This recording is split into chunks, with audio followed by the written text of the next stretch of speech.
Assalamualaikum Football United, ringan amatiran ala gua hari Ahad malam.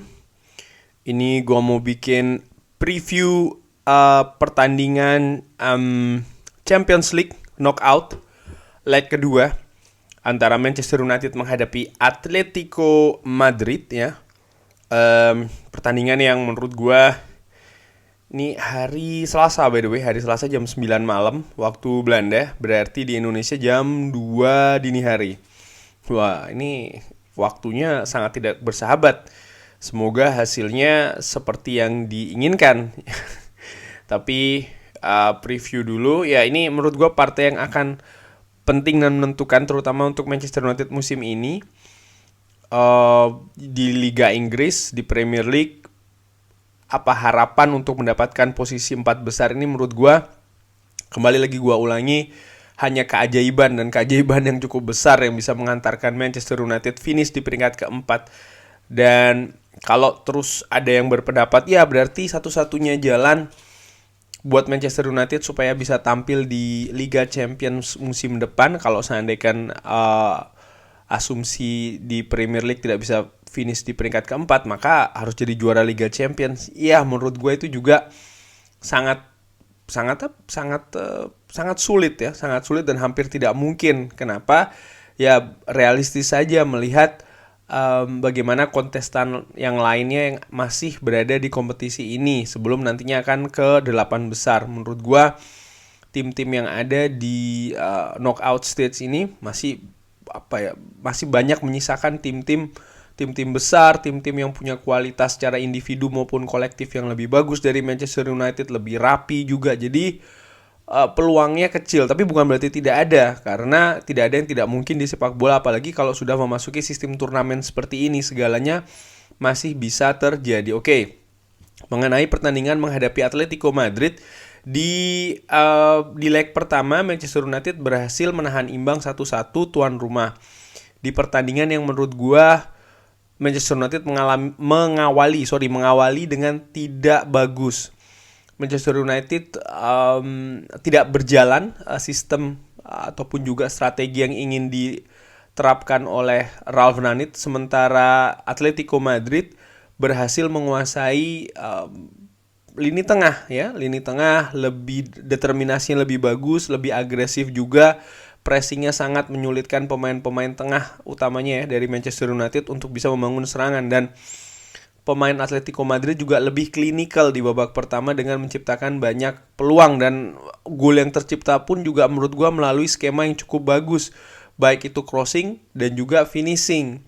Di babak kedua pun walaupun Atletico Madrid tidak setajam di babak pertama, tapi mereka juga tetap memiliki beberapa peluang. Salah satunya ada yang terkena mistar juga kan. Sementara Manchester United yang tampil lebih bagus di babak kedua pada saat itu dengan tampilan Nemanja Matic ya kan, tampil lebih klinikal dengan gol yang diciptakan oleh Elanga. Dan kalau dilihat lagi proses terjadinya gol tersebut, menurut gua cukup bagus ya. Artinya build up serangannya melibatkan beberapa pemain. Nah, bagaimana nanti ketika menghadapi Atletico Madrid di Old Trafford dengan dihapusnya gol tandang ya? Artinya hasil seri akan berlanjut ke babak pertambahan waktu, perpanjangan waktu. Artinya kalau nanti seri 0-0, 1-1, 2-2 dan seterusnya akan ke perpanjangan sebelum nanti akan ke adu penalti kalau masih seri. Nah, menurut gua ini harus diperhatikan oleh para pemain Manchester United supaya tampil lebih klinikal lagi. Sekali lagi gue ulangi juga, gue pernah menyaksikan secara langsung Atletico Madrid ketika menghadapi Feyenoord di pertandingan uji coba. Gue lihat betul dengan mata kepala gue bagaimana penampilan tim secara keseluruhan dari Atletico Madrid ini benar-benar agresifnya cukup tinggi, tidak ragu-ragu untuk bermain fisik, bahkan cenderung keras dan kasar. Tapi kalau dia ini atau Atletico Madrid ya ketika menghadapi Feyenoord itu menghadapi tim yang bisa lebih rapi, artinya lebih tenang dalam melakukan serangan, kualitas umpan juga bagus, berani beradu kecepatan, ini biasanya mereka agak kesulitan. Dan ini menurut gue yang ditunjukkan oleh Manchester United di babak kedua kemarin ketika bermain menghadapi Atletico Madrid. Nah, ketika menghadapi di leg kedua, gua pikir sih Manchester United tidak boleh mengulangi apa yang dilakukan di babak pertama ya. Artinya telat mengambil inisiatif, telat mengambil kontrol pertandingan, terlalu banyak melakukan kesalahan, utamanya kesalahan umpan, miskin pergerakan, baik itu dengan bola maupun tanpa bola. Dan ini menurut gue harus dihindari ketika menghadapi Atletico Madrid. Fokus dan juga konsentrasi harus diterapkan dari menit pertama. Kalau melihat pertandingan setelah atau sebelum leg kedua besok, artinya setelah leg pertama kemarin di La Liga, Atletico Madrid ini mampu meraih 3 kemenangan beruntun ketika menghadapi Celta Vigo, Real Betis, dan terakhir menghadapi Cadiz. Nah, khusus ketika menghadapi Cadiz, gue lihat sebenarnya Cadiz ini juga punya banyak peluang, tapi penampilan tim asuhan Diego Simeone Atletico Madrid ini lebih klinikal. Mereka mampu memanfaatkan peluang yang sedikit untuk bisa mencetak gol, dan ini menurut gue yang harus jadi perhatian pasukan Ralf Rangnick. Manchester United sendiri di pertandingan terakhir memang betul menang menghadapi Tottenham, tapi ya kita harus fair ya mengatakan kalau menurut gue sih ya, pada saat itu kemarin ini penampilan Tottenham sebenarnya bagus, bahkan lebih bagus dari Manchester United. Hanya saja memang Manchester United tampil lebih klinikal ya, sehingga dia bisa mampu memanfaatkan peluang-peluang yang ada, terutamanya tentu saja seorang Cristiano Ronaldo. Kalau gua bandingkan praktis setelah menahan imbang Atletico Madrid, Manchester United 0-0 menghadapi Watford, lalu kalah 4-1 menghadapi Manchester City, dan kemarin menang menghadapi Tottenham dengan skor 3-2 yang menurut gua ini bisa jadi modal berharga. Artinya Manchester United kalah telak di derby Manchester, lalu bangkit. Nah, ini tinggal melanjutkan trennya saja. Walaupun itu tadi bukan tidak mungkin akan kesulitan menghadapi agresivitas dan juga kualitas dari tim Atletico Madrid. Cuma sekali lagi, feeling gue sih kalau seandainya Manchester United bisa lebih rapi, terutama tidak melakukan banyak kesalahan sendiri, ini bisa jadi bisa punya peluang, dan tentu saja di depan harus bisa klinikal. Dan menurut gua modal ini sebenarnya Manchester United punya, terutama bagi seorang Cristiano Ronaldo yang di pertandingan terakhir mampu mencetak hat-trick. Ini kan artinya menunjukkan bahwa Manchester United bisa tampil tajam. Cristiano Ronaldo secara individu juga masih tajam, tinggal bagaimana sekali lagi melanjutkan. Dan Cristiano Ronaldo kan juga punya tren yang bagus ketika menghadapi Atletico Madrid. Walaupun itu tidak jadi jaminan, tapi paling tidak again secara psikologis, secara mental ini sedang dalam kondisi yang bagus Cristiano Ronaldo. Langsung saja perakiraan susunan pemain di belakang David De Gea. Di lini tengah gua pikir sih akan sama seperti kemarin. Lagi-lagi ya, walaupun banyak yang ini kan gue memberikan perkiraan siapa yang akan diturunkan. Gue pikir tetap Harry Maguire akan diturunkan, murni karena sudah ditentukan oleh Ralf Rangnick, dia sebagai kapten. Dan menurut gue kemarin ketika menghadapi Tottenham Hotspur, ini rekan amatiran ala gue ya, terlepas dari gol bunuh dirinya, penampilannya sebenarnya tidak buruk-buruk banget. Ada beberapa umpan yang cukup jitu, umpan lambung, direct ke depan yang pas. Gua ingat kalau tidak salah di babak pertama itu ke Jadon Sancho, dan juga beberapa umpan yang lain pun juga dia menggalang pertahanan di belakang. Menurut gua cukup bagus. Gol bunuh dirinya pun juga kalau dilihat lagi itu kan karena bocornya lini kanan dari seorang Diogo Dalot yang yang gagal menutup ruang dari Region ketika dia melakukan penetrasi kotak penalti. Dan menurut gue ini tidak bisa diulangi ketika menghadapi Atletico Madrid. Partner dari seorang Harry Maguire gue pikir akan Rafael Varane ya.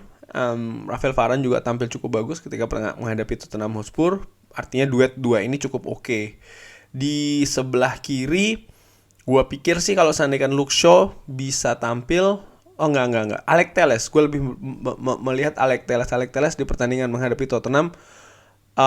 Gue pikir punya kemampuan defensif yang walaupun nggak bagus-bagus banget, tapi oke lah. Begitupun juga kemampuan ofensifnya, build up serangan atau build up bola antara Alex Telles dan Jadon Sancho ini menurut gue semakin lama semakin terbangun dengan baik.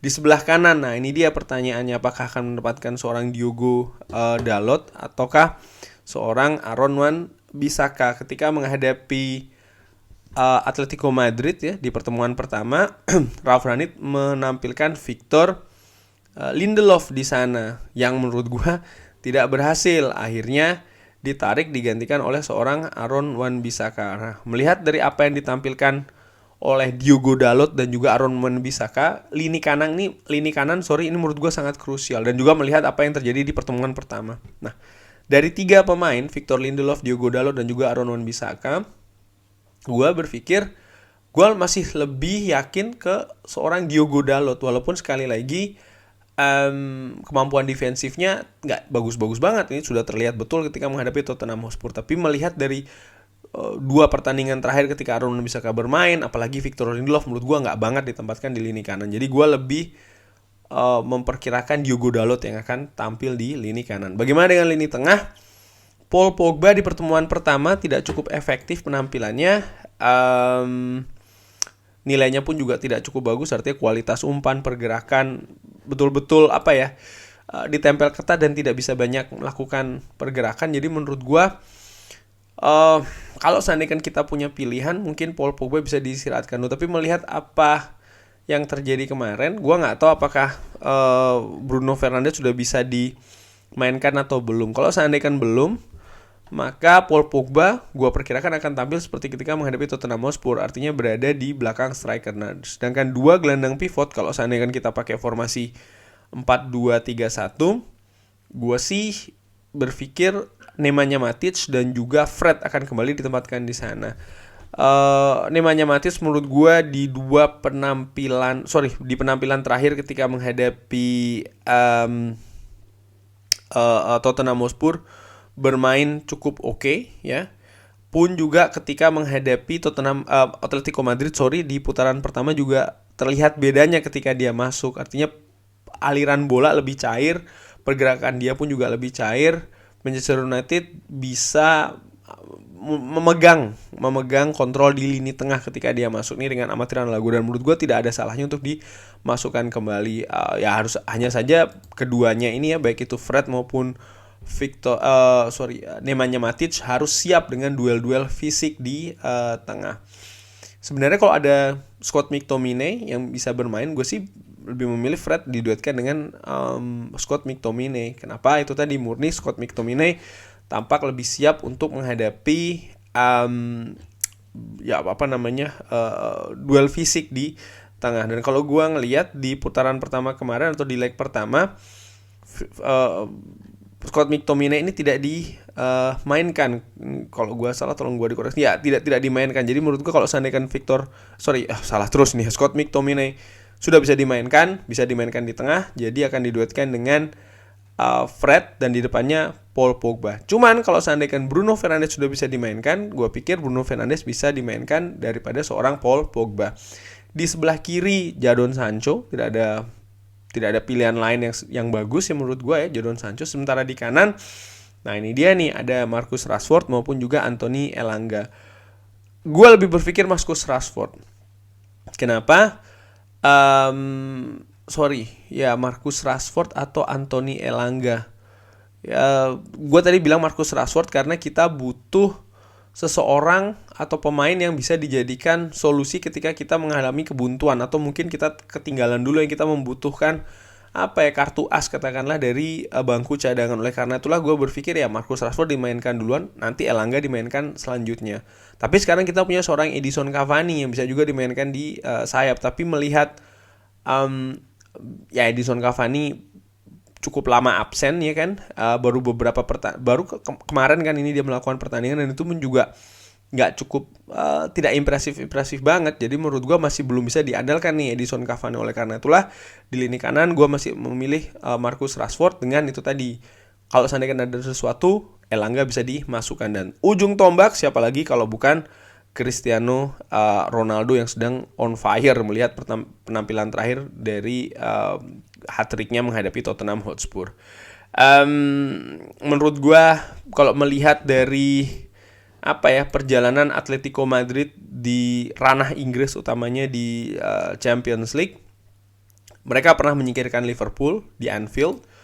Tapi setelahnya ketika mereka ini tandang menghadapi Chelsea, mereka kalah 2-0. Setelahnya di musim ini juga ketika mereka tandang ke Anfield, mereka juga kalah 2-0. Jadi dua pertemuan Atletico Madrid di tanah Britania ini tidak berakhir dengan bagus. Mudah-mudahan Manchester United bisa meneruskan tren tersebut, artinya bisa memperoleh memperoleh kemenangan.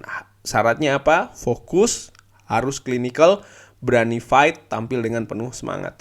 Bagaimana teman-teman di rumah, ada pendapat lain soal masalah perkiraan formasi atau bahkan prediksi hasil? Bisa drop di kolom komen. Terima kasih sudah menyaksikan. Selamat beraktivitas hari Senin, tetap semangat, tetap jaga kesehatan, jaga progresnya. Jangan lupa sholat. Wassalamualaikum warahmatullahi wabarakatuh.